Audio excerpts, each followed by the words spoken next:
everyone. This is the FloTrack podcast. I'm Kevin. He is Gordon. We are remote today. Gordon is in front of a tree on the other side of the country in Philadelphia. I'm at my house in Austin. Gordon, good afternoon. How you doing? Doing good. We apologize if Kevin's internet is all glitchy. I don't know what's going on, but out here in Pennsylvania, we got our connection. We got our shit together with connecting to the podcast internet. Anyway, my day is great, Kevin. How was your day? My spectacular. This is a throwback, though. I don't like doing remote. I've gotten used to sitting next to you, not just for the internet reasons, but I've just gotten used to the show and the rhythm, us being close to each other, chit-chatting, being able to cut each other off without an awkward second and a half delay. This just reminds me of a not-so-happy time ago. But it's okay. We're recording a pod for next week as well, too. So we'll have the Wednesday pod out for you guys as well. A lot of podcasts that I've been listening to, they're doing one show this week and then they're off next week. And that's it. A lot of pods that I listen to are doing that. And we're doing 4 in 2 weeks. 4. Not 1 in 2 weeks. We're doing 4. 5 if you count the bonus pod. True, which you made available to everybody accidentally for 10 hours. So shout out to you. Colt had to catch that. Actually, shout out to Colt. Good job, Colt. Getting overtime there. Okay, how's your trip been so far, though? Trip's been good. Staying at my parents' place for these next 2 weeks. Got my own little area, but an interesting thing happened. I have an interesting story. So, okay, I'll start. Okay, so my parents have this. They live in like a 55 and over community, so they have like their gym that people go to. And so I went to the gym, working on my dunk. Still got the dunk in mind. I'm gonna attempt it at my local high school. Anyway, going to the gym with my parents, and we're walking into the gym area, and my parents point out this mat at the entrance. Mm-hmm. We have a photo of it. It's mat at the entrance. And my dad goes, "You see that mat right there? That's our mat. That belongs to us." I was like, "Wait, what?" He's like, "Yeah, we got flooding a year ago, and I put it out on the back of my car. And I forgot that it was on the back of my car, and I drove off, and it fell somewhere in the neighborhood. And I went to the people, said, 'Hey, 2 of our mats fell off our truck while we were driving. Do you find it?'" Mm-hmm. One of them was this generic black mat, and the other one was like a Merry Christmas mat. And they go, "Oh, yeah, we found it on the street." And they gave back the Merry Christmas mat, and they didn't have but we don't have the black mat. And then a few weeks later, they find their black mat in the gym area entrance. So this community just basically stole my parents' mat, and they know it's theirs because there's a piece missing from the edge that they remember. Oh. This is my parents' mat that they own, and their community stole it from them and pretending like nothing happened and is using it as the entrance walkway to their gym. And they're just letting it happen. And so what I need to know is, do I need to pull off like a National Treasure, Nick Cage situation, go in the middle of the night and take this mat back that belongs to my mom and my dad? It's also, why are they just keeping this mat? Like, they know it's not theirs. They returned one of them, but not the other. This makes no sense. Did they ask for it back, though? I know they said, "Did you find it?" And they said, "We found one." But once they saw that one on the ground, they said, "Hey, that's our mat." Did they alert anybody to that fact? I don't know if they did that, but I think they just think they clearly saw both mats, and they only said, "We found one of them." And then a week later, they saw their other one show up in the entrance hallway. And maybe my dad doesn't want confrontation, so he's not going to be like, "That's legally my mat. Look at the corner edge." But maybe I need to take it into my own hands and just, for Christmas on the 25th, show up and be like, "I took your mat back." I don't think there was any play here. Mat looks like every single mat, and I think the person that they talked to just assumed that was the mat. Like someone else grabbed it. Maybe someone's job it is to set up for the day or something grabbed it, and then the person they talked to wasn't the same person who grabbed it, so they don't know where it came from, and it looks like literally every other black mat. Like they should have asked for it back right away. That's what they should have done. Yeah, now it's been how long has it been? How long has it been? It's been months. It's been months. Okay. Well, now it might be tough. Hey, you know that mat you guys several months ago I lost it. No, but I both how mats were much did it together. cost? They found both mats at the same time. They went and say, "Hey, did you find our 2 mats?" They said, "Oh, we only found the Christmas one. We never found the black one." And then a week later, the black one magically appears in the entrance hall of the gym. Like, they clearly were like, "Hey, let's, drug raid. Oh, we only saw $50,000 of cash when really there was $200,000 of cash, and they pocket the other 150." That's what's going on here. They're trying to get a free Classic mat move. out of the Yeah. situation.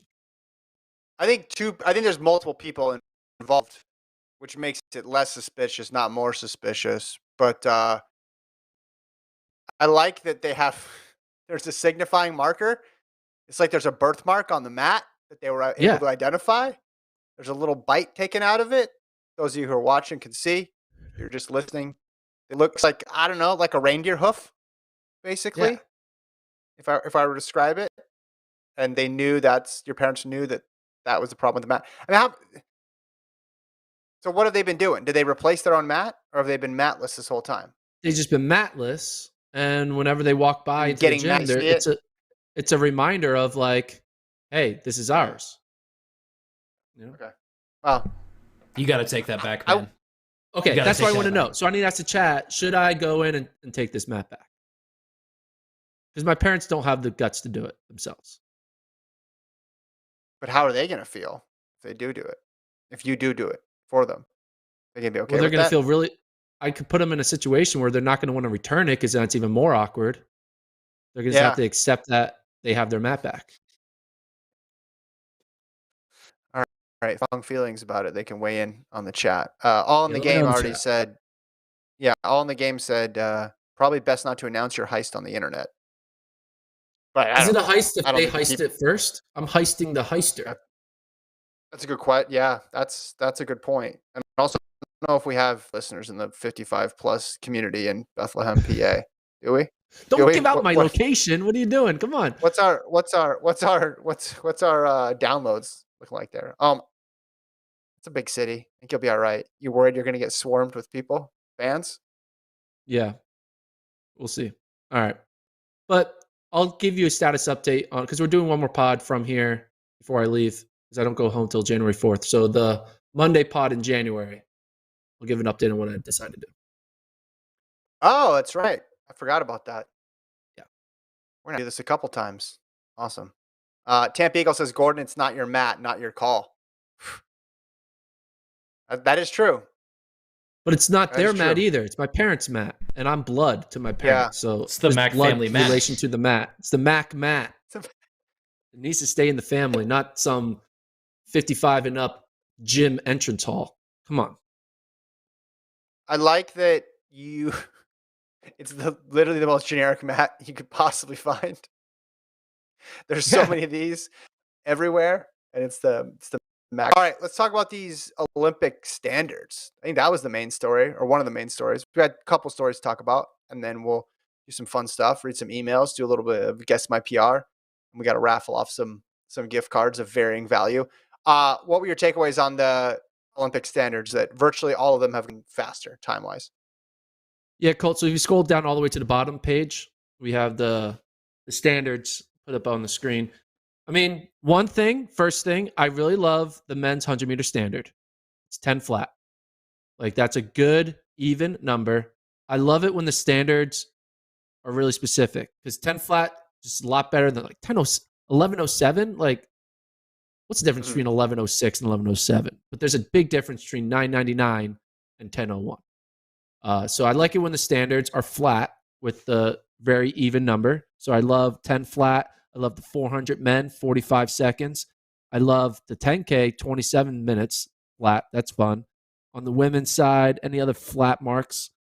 I guess there's not really that many flat marks. I mean, 50.95 for the women's 400. That should just be 51 flat. Like, what are we doing here? Come on. 50.95. Anyway, that's more about visual of the marks. As for the actual quality of the mark, looking at these, I kind of did a little bit of some comparisons of 2024 standards to the 2020 standards for the last Olympics. And pretty much every standard is farther or faster, except for one, which was the men's 400, which actually got slower. But hey, they're trying to do this. They're trying to make it be less and less people qualifying on time and more people qualifying on world ranking. The only way you're going to do that is you got to keep moving the standard harder and harder until less and less people can hit it. I still feel like the sprint standards are not anywhere near in the hard range as the distance standards because there's a lot more people who can break 10 than who can break 27 minutes in a 10K. I think that's fair to say. I did a little bit of some math, and Kevin, the standard that was dropped the most in difficulty from 2020 to 2024 was the men's marathon. It dropped 2.53% from 2:11:30 to 2:08:10. The second hardest drop was the women's 10K. That dropped 2.39% from 31:25 to 30:40. And then the only other mark that dropped more than 2% was the women's hammer throw. Went from 72.5 meters to 74 meters. Women's 5K went from 15:10 to 14:52, which is a drop of 1.98%. Yeah, 14:52. Big drop. Yeah. Yeah. I mean, I know percentage wise, there's 3 other events where it's higher, but like you look at the men's marathon, you knew that was going to happen, just long overdue. And 2:08, like you got to be running 2:08 if you're going to be a factor in any sort of big race. But going all the way down to 14:52 for the women's 5K, that is a big jump. Yeah, 18 seconds. Big jump. Yeah, and you could also say, I mean, the ones that have the biggest impact, I think, like marathon at the end of the day, there's going to be the whole, you finish top 3, you'll be able to get in via points and or you get like, if you're top 10 at a major marathon or top 5, I feel like there's some other, the top 3 at the Olympic trials are going to all qualify. I don't think there's going to be a situation where third, second, or first place at our Olympic trials marathon won't qualify. So we don't really worry about that. I think the ones that are most interesting is the women's 10K, women's 5K, men's 10K, men's 5K. Because now it's 30:40 for the women's 10K, 14:52 for the women's 5K, 27 flat for the men's 10K, and 13:05 for the men's 5K. Yeah. I honestly think that the 5Ks are going to take care of themselves because I think that most of the American women and men can run in that range. They just aren't pacing themselves to run that range. They're pacing to run whatever the bare minimum is. And so I think when we have these 5K time trials, instead of trying to run 13:13 and 15:10, they're just going to be ratcheting it up a bit more in that first 3K of that pacing to get to a different level. Because I think a lot of the people who ran 13:08 to 13:13, I think 80% of those people can run 13:04 when pushed. And similar to a bunch of women who ran 15:05 to 15:08, I think 80% of those people can run 14:52. I wonder if it's going to turn in the men's 1500, where we just year after, although that got faster too, down to 3:33.5. So the men's 1500 is going to continue to be a struggle. But I wonder if the 5 is going to be one of those events where you go into the Olympic trials and you got to double, triple check to see who all has the standard. The 10 has been an issue in the past, though. Yeah. The 10 has already been an issue in the past, and making it even harder, I think it might be a situation where only 4 or 5 people have it going in with these new times. But then you got world rankings too. I mean, here's the thing. My question is, how much faster do these times need to get before people really learn the world ranking system? Because I know people are getting more and more familiar with it, but I feel like these times need to get even harder for people to start thinking about, hey, a better path for me might actually be rankings points as opposed to trying to chase a time. For the superstars, we're not there yet, but maybe some people in that third, fourth, fifth place range, we're hoping to sneak in. Perhaps it is just getting as many world ranking points as possible.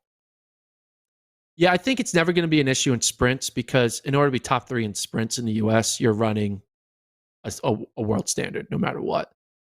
Field events, I think, has already started going through that path. Like a lot of more field event athletes are starting to really look into the world rankings and manipulate that to not manipulate it, but play the game to instead of focusing on a mark, focusing on racking up the points. So if the mark comes, it comes. If not, you're showing consistency to be in the high jump conversation, the triple jump conversation, etc. The place where it has yet to really hit is distance. And distance running is so used to time trial setups, right? That's just like you run for the mark and then you kind of lay low and then you come and get ready for your championship racing. But these time trials are getting hard. Like we're not going to see a 26:59 time trial, I don't think, in a 10K. Because I think there's probably maybe 3 guys who could do that. Like, I really think that if you're a distance runner who's not Grant Fisher, who wants to make the 10K or 5K team, you're going to start recognizing, like, hey, I need to go to the silver level event and rack up a point here. I need to go to a bronze level event, rack up a point there. Sure, you might try to go for broke on one time trial, but at the end of the day, you're going to start chasing points versus chasing time trials, which I think is good, right? More competitive.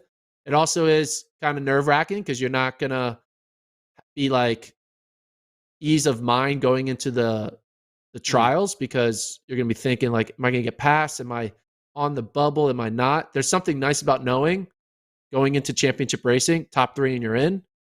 Whereas knowing like, hey, top 3 and you're maybe in is kind of mess with your mental fortitude of how you approach the race. But yeah, this is really big effect on U.S. distance runners, basically 1,500 and up, because now you're going to start. Maybe it's going to make you start racing more. Maybe we're going to see more 10Ks out there, more 5Ks. I won't complain. Well, that's what I was going to ask you, big picture. Also, they shrunk the field size for some of these events too. Big picture, do you think all this stuff is a net positive, a net negative, or pretty much the same? I think pretty much the same. I don't think there's anyone who, first of all, there's no one who is now not going to win an Olympic medal because of these faster standards. Like that's not going to happen. Everyone who would have won an Olympic medal in 2024 is still going to win the Olympic medal in 2024. I think probably 95% of the people who would have made Team USA before these standards were announced are still going to make Team USA after these standards. I don't think it's really going to really change much of who actually is going to represent US because, again, if you're good, you're good. So we don't need to worry about those people. And if you're a borderline runner, you're a borderline runner in the first place. And, when we're trying to choose athlete A, athlete B, maybe that calculation is now tilted a little more towards a different person over another. But at the end of the day, we're only talking about the final 5% of the roster. Most of the top 95% of this roster, this standard stuff isn't really affecting them because they're still going to get in. They're still planning on getting in on world ranking anyway, or they're already fast enough. So, I don't think Trayvon Bromel's like, wait, I got to run 10 flat. You're telling me I got to break 10 seconds to make the team? Whoa, I better reevaluate my training plan. No, he's like, okay, cool. Yeah, he doesn't even need to bother with that. He's not even on his radar. He doesn't even know this is. He doesn't even know what a standard is. I bet you most U.S. sprinters do not know what the world standard are because they don't need to worry about it because they're fast enough that it's like.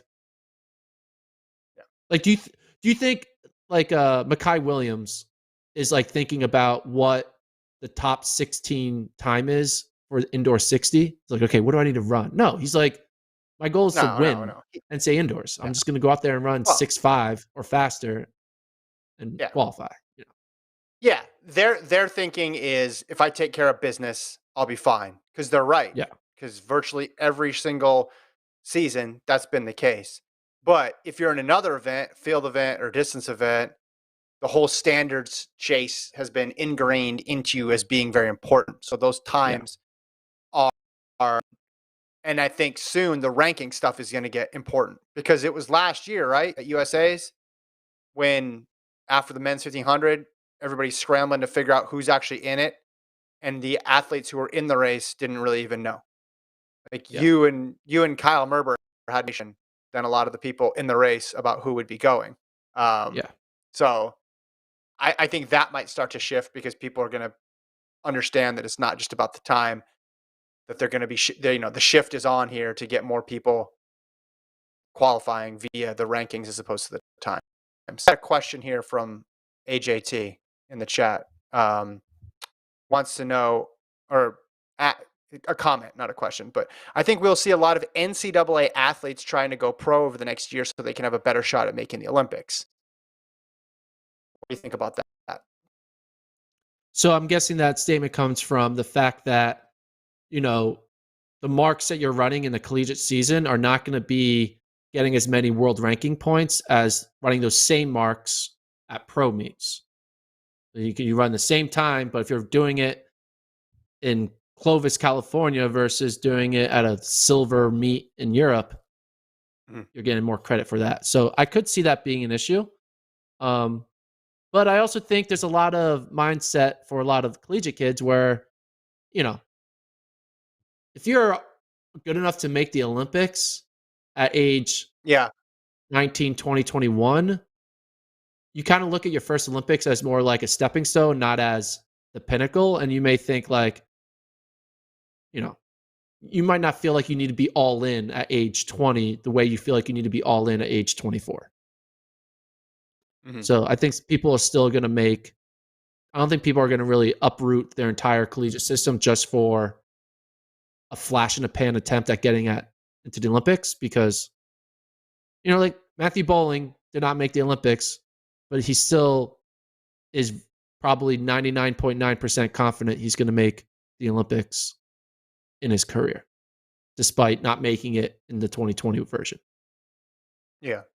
I'll follow up to that. AJT says that and made it so you can't run the standard qualifying times and distances at non-approved meets as well. So running a 9.98 at SECs, for example, may not count. No, 9.98 at SECs will count. SECs will be an approved meet. Most of the US meets are going to be approved. It's going to be very rare for the fear of like, oh, World Athletics isn't going to approve any collegiate race. That's not true. Like Mount Sac Relays is going to be approved. Peyton Jordan's going to be approved. All the conference championships are going to be approved. I would argue probably 99.9% of meets that the NCAA approves, World Athletics will also be approving. So which ones will not get approved then? Like it might be like the random, like what was the one that had in Dallas, the AP Ranch, AP type Ranch, stuff. Yeah, that type of stuff might not get approved. You're talking about the stuff that gets put together on a much shorter notice. Yeah. Okay. Which I think is smart. Like we shouldn't there should be a process to and I think like all of like Jesse Williams' like sound running meets, those are all going to be approved because Jesse's not going to put on a meet without it being approved first by World Athletics. And most NCAA, we kind of get a little concerned, like the World Athletics is going to abandon the NCAA system. World Athletics recognizes, as much as they don't put a lot of credit on the NCAA championships, they know that they write a recap for every NCAA championships. They don't write a recap for all the other countries' versions of NCAAs. The way World Athletics recognizes NCAA as a legitimate track and field, training ground for 18 to 22-year-olds. It's probably the biggest one that they recognize. It's probably, they don't treat Europeans version. I mean, guys, they have U18 and U23 stuff, but NCAA athletes, you're going to be fine. There's not, I mean, I might eat my words here, but there's not going to be a situation where don't listen to Gordon, someone runs 9.8 at an NCAA meet. or an NCAA conference meet, and they're not at Worlds because Sebco is like, that did not happen. It's not going to happen. I saw the document that went out that got posted that was circulating. And yeah, the meets need to be on their calendar, right? And they need to be submitted a certain amount of time ahead of time. And I understand why people would be a little bit panicked about that. And because this comes within the context of World Athletics wanting people to compete in World Athletics meets, right? So you can't separate it from that as well, too. They want people to run at World Athletics meets. They want everything under one house, or just there's some more clarity about which meets are legit and which ones aren't. But I also know in track, things change pretty quickly. Deadlines get extended, right? There's extenuating circumstances that are accounted for. And keep in mind, too, the NCAA is not just about the United States. There's athletes from all over the world who are competing in the NCAA system who get good marks, get good times competing in the NCAA in every single event. So if you did take a sword to that, it wouldn't be just a U.S. thing. It would be a worldwide issue.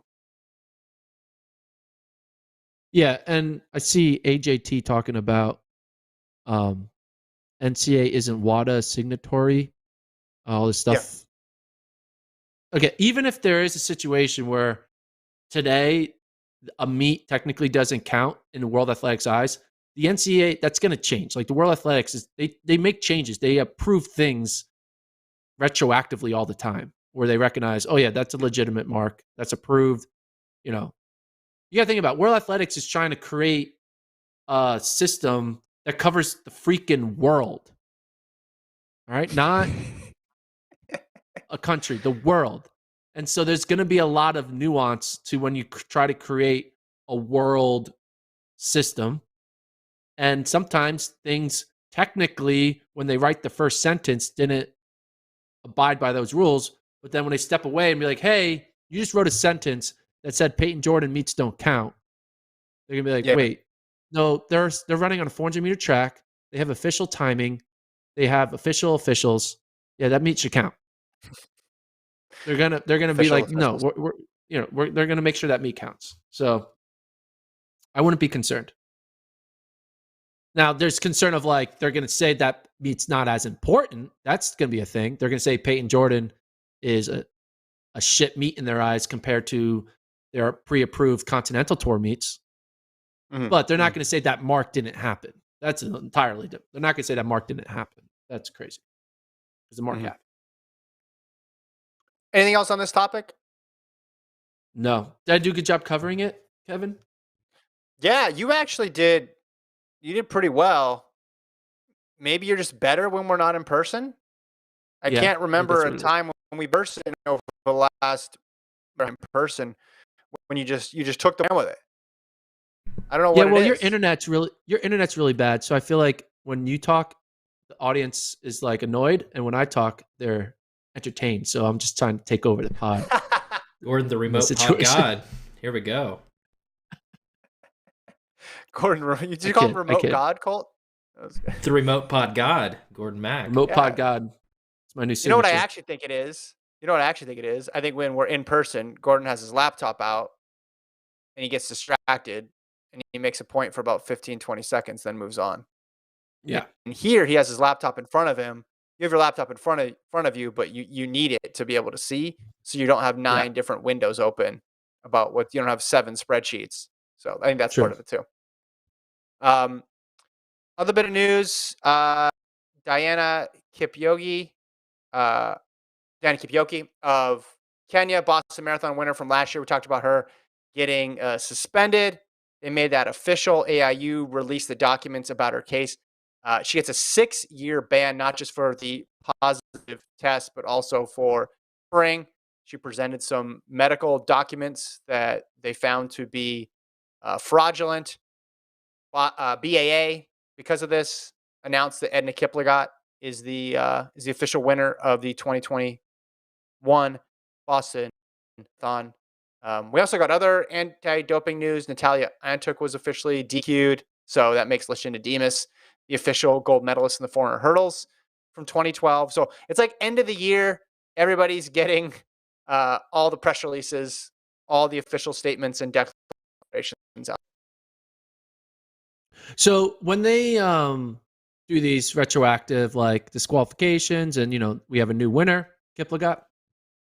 Do you think there is a runner who ran the 2021 Boston Marathon who finished like 438th, and it's like, I just finished 437th now?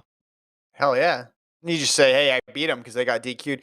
They did. Yeah. They did a new top 10. I don't know if Colt put this up yet, but they did an official. I like this. They put a new top 10 up there with the prize money. So, if you were 11th, the prize money, the money now. Yeah. It's pretty cool. That's some Christmas cash. That's some walking around money that you didn't think you were going to have. Yeah. And it's really big for the people who finish like 21st, because now they can say I'm top 20 athlete. People who finish 26 can now say I'm top 25 athlete. All the people who get to round themselves up to a 0 or a 5. Like if you finished 101st, this is the greatest day ever. You're now a top 100 athlete. That's got to feel good. Got to figure who that is. Yeah, tampering. A lot of tampering. There was another case that they settled yesterday where the evidence that the athlete presented, they added a prescription drug that was not on the initial prescription written by the doctor. Like they had 2 prescriptions written, and then they added a third one. They doctored the note. So to be a trend right now, and AIU seems to be very good at catching this stuff. Yeah. Do you want to do a guess my PR? Yeah, let's do it. And we also have an email too that I want to read. So this is from I do have a Jadil, question. I believe. Maybe before you guess my PR. So I may be stuck in Pennsylvania. What do you mean? So my driver's license expires December 30th, 2022. It's a Texas. Oh, I see. It's a Texas driver's license. And I fly home in January, like January 4th, 2023. Wait, did you just realize this? Yeah. I realized it when I was looking at it when I was at airport. I was like, ooh, this might not work on the way back. Oh, I thought you realized this in the middle of the pod. No, I just wanted to ask what your thoughts are, because I'm not going to talk to you all next week. Are you thinking like the TSA is going to stop you because it's expired? Because I don't think they will. I don't think they will. Won't? I think you'll be fine. I Okay. think They're going to believe me? That's not fake? Do you have a passport? I do have a passport. Passport or anything? But you know where the passport is? At home. It's in Austin. In Texas. Yeah. You get someone to send you the passport. My doors For are a fee, locked. I'll do it. My doors don't are have a locked. key hidden anywhere? Just wait for a tree to hit the building. We can get it from I don't have a key hidden anywhere. Just walk through the window that's smashed after the tree hits it. But yeah, will I be able to get home with an expired license? Google that. Yeah, that's a Colt question. Okay. If anybody if not, in the chat, I might have to stay here work or drive. But I can't drive home either, because that's illegal too, because I have an expired license. Yeah. What does it say here? TSA will accept expired driver's license or state issued IDs a year after expiration. All right, so I got a whole year. Okay, I'm good. Winner. Alarm. We're good. No alarm. False alarm. Okay. Man. That would have been much funnier if they said they do not allow it. I would have enjoyed that. You found out about it when you were there. Good for, and I had to road trip my way home. That'll be fun. You ready to guess this one? Yeah, guess my PR. Let's do it. All right, marathon. You're guessing a marathon. Okay. Started running in spring of 2020. Played soccer my whole life, 19, and found running and triathlon. Ran the LA Marathon in 2021 and ran 3:10, with my last 10K being the fastest. 11 months later, I ran the Long Beach Marathon. So you're guessing that one. You're guessing the 2022 fall. 2020, and then you're going to guess the one he ran 11 months later. Yeah, you got it? Well, you told me. You got all that? 3:10. Yeah, now you're going to guess his next one, which was 11 months later. Okay, you give me the workouts. Yeah, 5 weeks out, 2 mile with 1 minute recovery. 12:27, 12:27, 12:25, 12:18. You got that? Yeah. 4 weeks out, track workout. It's optional. Do you want me to read this? It's a lot of numbers. No, skip that one. Okay, because it Too was many 5 numbers. by 1K, 5 by 800. Okay.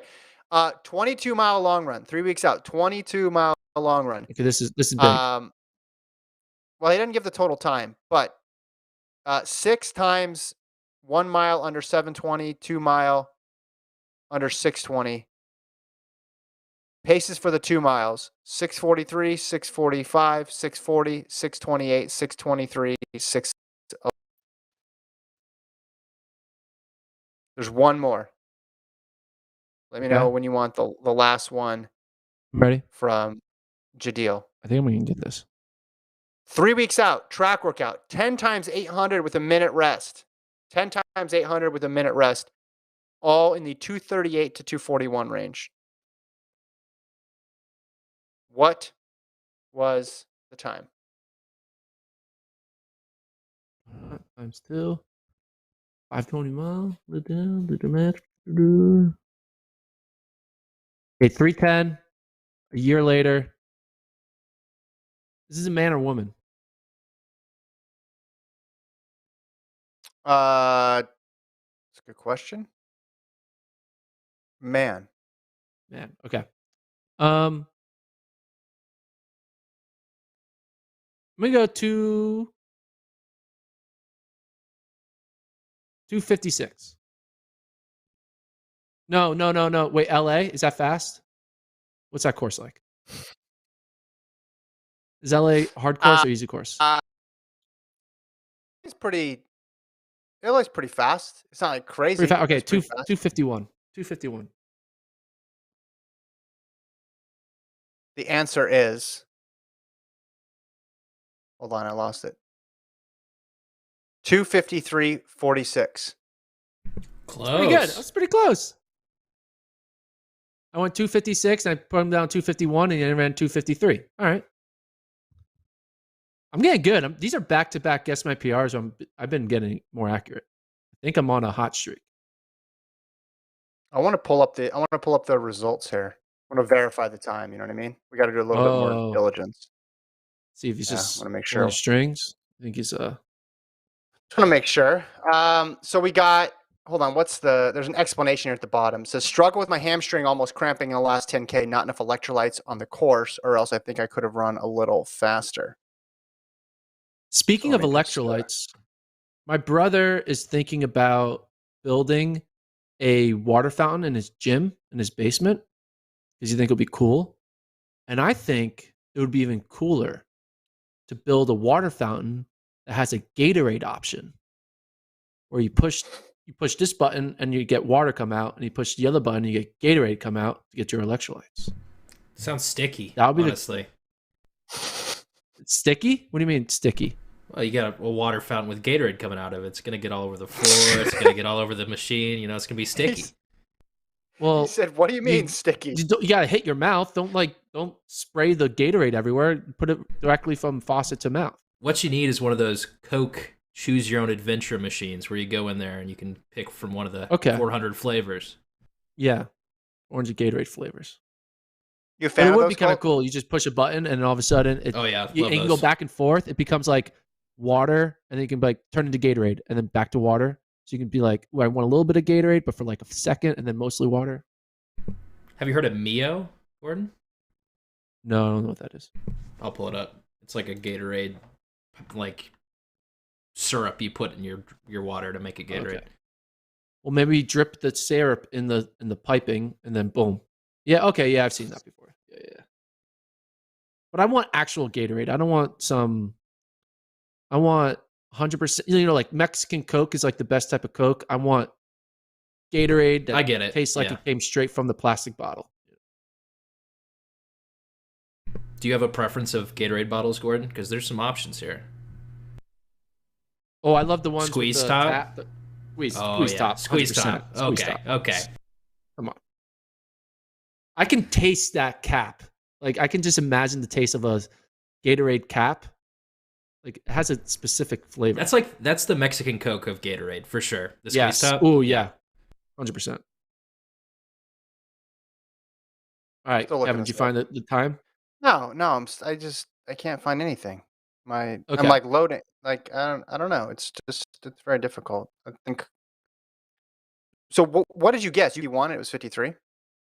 Well, I guessed 251, and you told me he ran 253. Yeah. Okay. Yeah. Just that's the site where I look up marathon results is just 404. Just take the guy's word for it.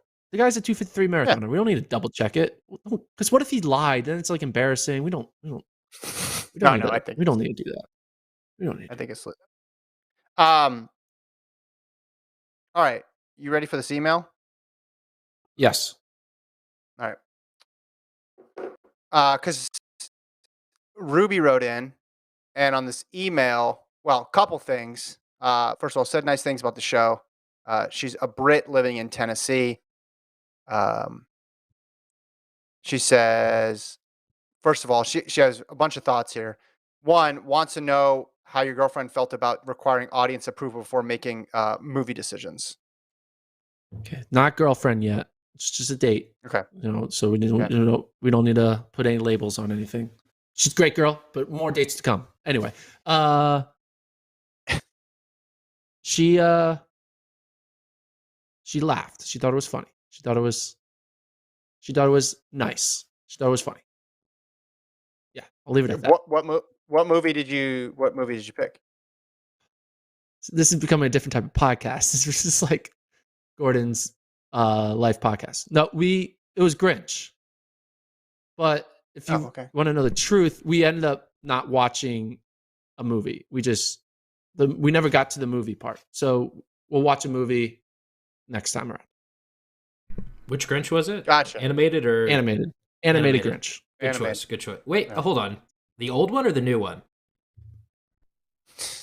I don't know. Which one should I choose when I actually get to watch for sure. Grinch? Yeah. The old one. The new I'll one, watch the old one. Benedict Cumberbatch. No good. Don't watch that one. Okay.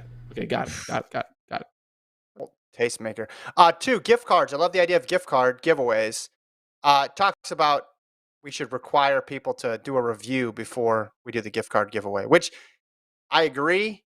Right, that'd be a great incentive. And if we were a higher functioning podcast, we'd be able to pull that off. But my co-host literally just thought he might be trapped in another state because he can't renew his driver's license. So instead, we're just going to give it to the people who emailed in, including we added Ruby to it too. But here's the most important part. Remember we talked about fastest marathons in each continent. Remember that? Yeah. Remember that? Okay. Yeah. She says, okay, you can laugh. I took this very seriously. She said she spent way too many hours researching useless races and times that only you may care about. Please find attached a spreadsheet I made. Yes, Gordon, I made a spreadsheet detailing the fastest male and female marathons run on each continent, the athletes' names and exact locations and dates. Hope this makes you very happy. As like I said, it took way too long. She has 2 random facts here. Random fact 1. You may be interested to know that a surprising number of fast marathons have been run in Slovenia. I found it strange that Slovenia kept appearing on the race location list long before any Oceanic, African, or South American nations did. And fact number 2. The Antarctic Ice Marathon cost $19,500. People should quit complaining about the entry fees for the majors. $19,000 to run a marathon in Antarctica. That's a good. Yes, I mean, if you bandit that race, you're making it's a lot of bang for your buck. You get a $19,000 race for free if you bandit it. Well, I think it's just everybody has to have their own helicopter in case something goes wrong. You have to have multiple helicopters on standby. I think that's the reason why. Oh wow. No, I made that up. That's why. But it was like a very dangerous thing. Like you're running a marathon in Antarctica. Yeah. Said I'll sign up here as I go on forever. So yeah, that's from Ruby. That's Ruby. Thank you for that. I'm not going to read all the compliments because we appreciate it, but we will move on to the gift card giveaway. You ready? First annual gift card giveaway.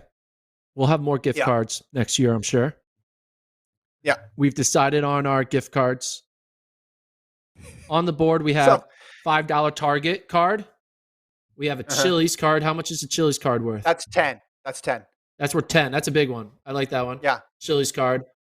We have 2 PacSun cards, which I'll show on the screen. 2 packs on cards, different graphic.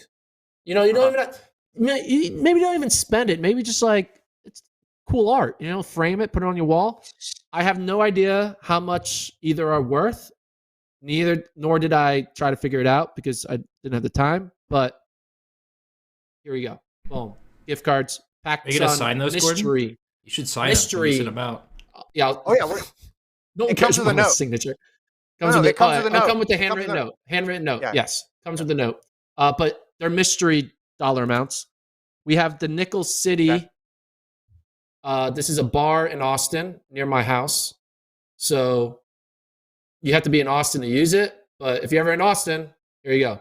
Gift card to a bar in Austin. Again, not sure how much. It's probably $10, maybe $5, maybe $4.80. I don't know. Talk about the Target $5. And then this is the best one. AMC gift card. I think it has a value. It hasn't been used yet.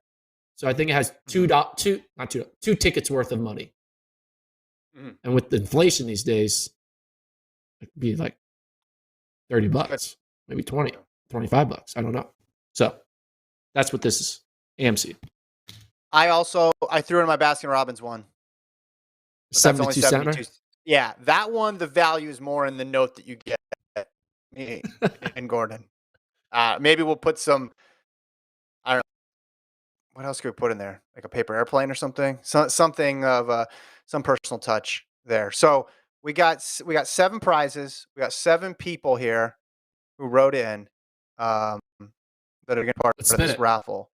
Yeah. So hold on. I know the first one is. So the first one, Andrew is going to get whatever this first one is. I got to write all this stuff down so that way we can keep a record of this. So Andrew is going to get this first spin, whatever it is, and then we'll take it off the board. My apologies if anybody gets the best 72 gift card. Oh, sorry, Andrew. Chili's $10. Chili's $10. Going from my house to yours, Andrew. Boom. So can we get that Chili's? Okay, cool. Now we're down to just 6. Yeah. All right. You gotta keep this segment moving for people just listening on Spotify right now. Jeremy is up next. Jeremy gets whatever this lands on. Let's see what it is. Could be something great. Could be something not so great. It is Nickel City. Nickel City. So come to Austin. Flight not included. Airfare and hotel stay not included. But if you're in Austin, go to Nickel City. Nickel City off the board. So we still got the best one and the worst one still there. Next up is Matthew. I wonder who gets the 72-cent gift card. I know. I actually can't. Target $5 for. That's a good one. That's like a middle of the road. That's valuable. You can get something for $5 at Target. Ethan. Next up, there's 4 left. The good one, 2 mystery. What's it going to be for Ethan? Ooh. PacSun number 2. Yeah, it's PacSun number 2 for Ethan. Now, you don't know how much is on that, right? I don't know how much are on either. The next person, they didn't we'll just call them 92 because that was part of some of their email here. 92. Let's see what they get. Yeah, AMC, Baskin Robbins, 72 cents, and PacSun. Oh, very close. PacSun number 1. Final. Man. So we have this. So we have the 2 emailers who wrote in today, who also sent their Spotify thingies. Jadil and Ruby. They're battling it out for the best and worst gift. This is crazy. Did you ever play White Elephant? Kind of like White Elephant. What's that? It's like the one good. Did you ever play White Elephant? Yeah, you got the best and the worst left. So, all right. So we got Baskin Robbins 72 cents versus the AMC gift cards. It's the last spin. Jadil gets whatever up here. Let's see what it is. I'm nervous. Ooh. They want the AMC. I know they want. Baskin Robbins. Oh, Baskin Robbins. He got he has a marathon PR though, right?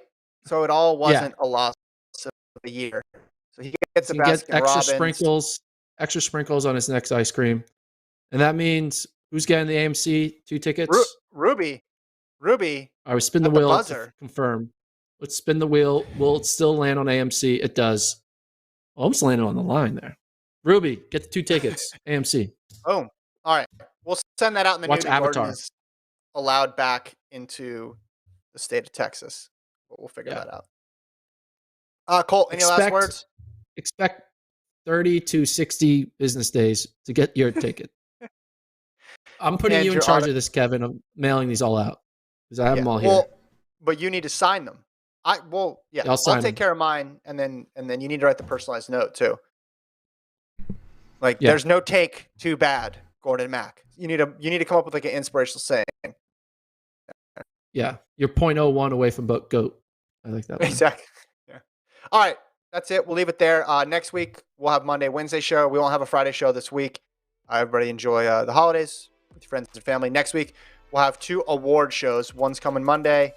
We'll go live at the normal time, and then the other one as well too. Bro, Monday, Wednesday. You should do the outro. Trash. Do the outro. Your internet is trash. I'm going to end that. So what actually is happening next week is Monday and Wednesday award show. Part 1 Monday, Part 2 Wednesday. We're recording Part 2 right now. Enjoy it. Enjoy your holidays. Kevin needs to get better internet. And we'll see you on the other side of the year. Peace.